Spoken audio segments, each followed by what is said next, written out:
ឃើញថាចប់ជុំហើយមានអារម្មណ៍ថាចង់ដាក់មួយហ្គេមអញ្ចឹងតែពេលចូលលេងទៅហាប៉េនេះគីឡូសាហាវដែរមានណាគេគីឡូ PC ចំណាយឲ្យយើងវិញគីឡូនៅលើទូរស័ព្ទអញ្ចឹងណាហើយក៏សរសើរទឹកដែរអាប៉េនឹងដែរកែរឿងញាក់ហើយនឹង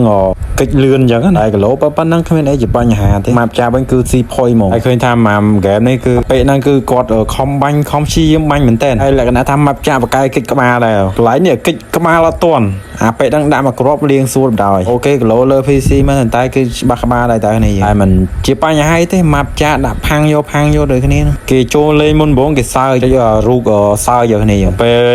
ទឹកទី2ទឹកទី3ទៅដាក់សញ្ញាសួរបណ្ដោយថាទឹកដៃយើងខ្មោចឲ្យអញ្ចឹងណានឹកស្មានតាយើងបានដល់ប៉ុណ្ណឹងអញ្ចឹងណាហើយគិតខុសហើយប៉េអើយឈ្មោះហ្នឹងក៏ឈ្មោះខ្មែរដែរនៅលើ PC ហ្នឹងខ្មែរថាដឹងពីណាគេម៉ាប់ចាដាក់ស្គាល់អញ្ចឹងហើយសង្ឃឹមថាចាស់ហេរ៉ូបានឃើញជួយខមមិនផងមកខ្លួនឯងអញ្ចឹងណាស្រ័យផងដែលបាញ់ប៉ះគ្នាអញ្ចឹងហើយលក្ខណៈថាមួយហ្គេមហ្នឹងក៏យើងព្យាយាមដូចគ្នាដែរហើយក៏អាណិតខាងគាត់អញ្ចឹងបាញ់អត់សូវចូលក្បាល